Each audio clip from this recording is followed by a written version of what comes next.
এই মুহূর্তের সর্বশেষ আপডেট নিউজ নিয়ে আপনাদের সামনে হাজির হলাম। এখন শুনবেন সংবাদ শিরোনাম।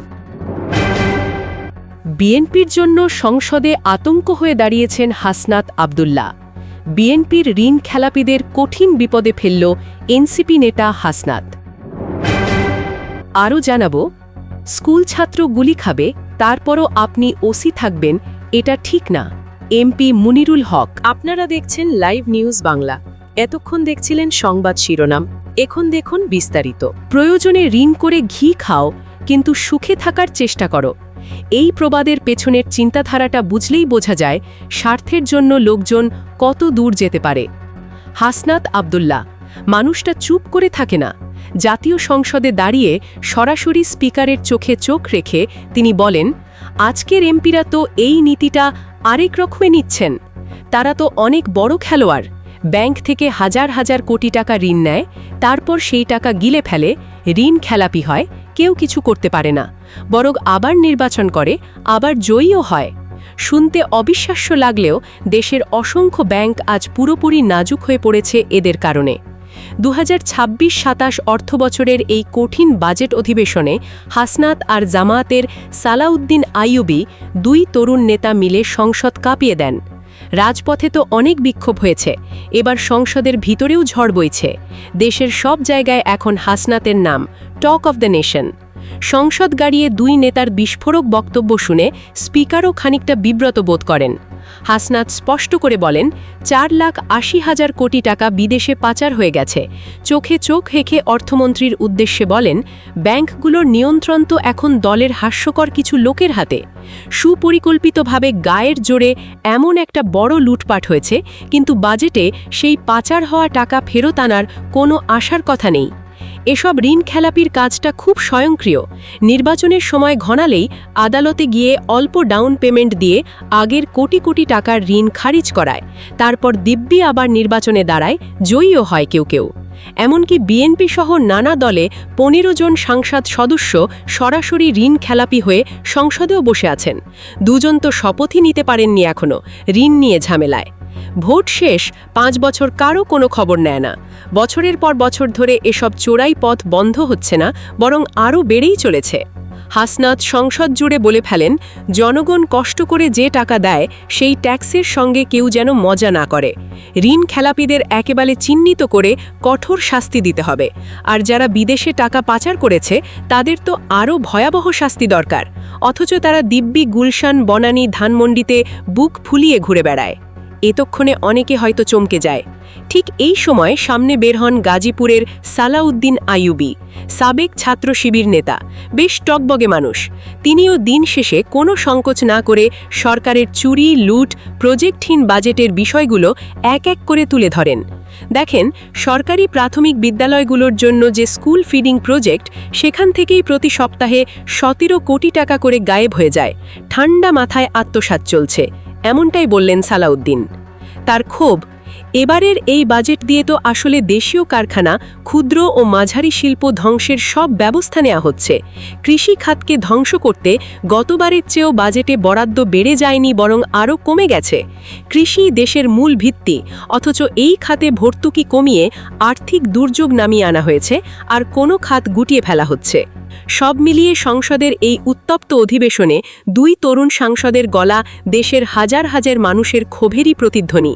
এখানে রাজনীতির গণ্ডি ছাপিয়ে উঠে এসেছে কোটি কোটি টাকার বেআইনি ট্রান্সফার, সিস্টেম্যাটিক লুটপাট, আর দুঃখের বিষয়, কোনো সুরাহার আলামত নেই। সংসদ জুড়ে যে তাড়না, সেই একই কথা দেশের লাখো মানুষের। প্রশ্ন একটাই, এবার তাহলে কে রুখবে এই মেগা চুরি, আর কে দেবে জনগণের কষ্টের অর্থ ফেরত?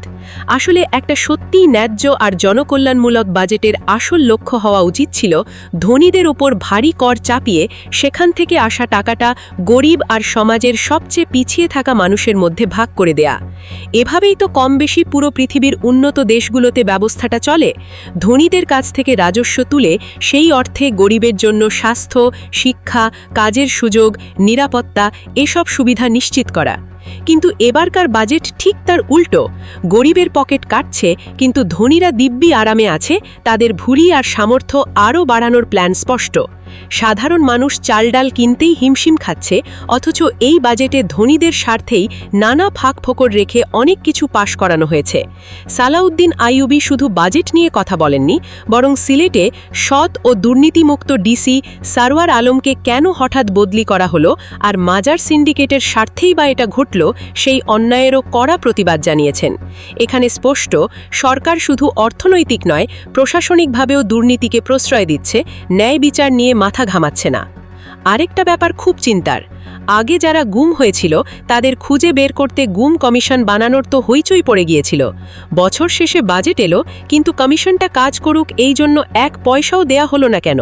তাহলে কি সরকার চায় না গুম হওয়াদের সন্ধান হোক, নাকি পর্দার আড়ালের শক্তিগুলোকেই বাঁচিয়ে রাখতে চায়? আবারও সেই রহস্য ঘেরা অমানবিক রাজনীতি জারি রাখতে চায়? সংসদে টানা 2 দিন ধরে জামায়াতে ইসলামের এমপিদের বাজেট আলোচনা শুনে অনেকে অবাক। কেউ কেউ তো বলেই ফেলেছেন, এত স্পষ্ট খোলামেলা আলোচনা, বিশ্লেষণ আর পারফরমেন্স অন্য অনেক এমপির কণ্ঠে নেই। ব্যারিস্টার নজিবুর রহমান আইনি আর আর্থিক খাতা যেভাবে উল্টে দেখালেন, আজ সালাউদ্দিন আইয়ুবীর জোরালো প্রশ্ন তোলা, এসব নমুনা দেখলেই বোঝা যায় প্রজ্ঞা আর সাহসিকতায় তাদের কার্যক্রম আলাদা। অন্তত যে বিষয়গুলো মানুষ এতদিন সংসদে দেখতে চেয়েছিল, জনগণের সমস্যা নিয়ে নির্ভীকভাবে কথা বলা, সরকারের সিদ্ধান্তের অন্যায্য দিকগুলো তুলে ধরা, সেটা তারা করছেন।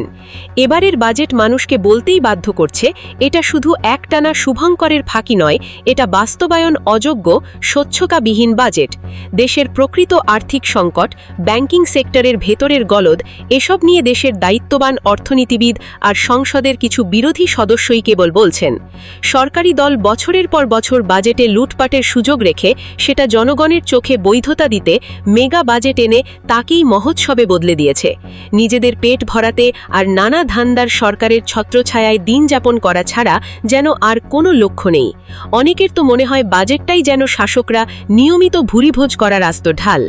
তবুও এই গোটা চাটুকার পরিবেশেও জামায়াতে ইসলামী বা তরুণ এনসিপি নেতারা জনকল্যাণের সবচেয়ে জরুরি বিষয়গুলো ঝাঝালো কণ্ঠে তুলে ধরছেন।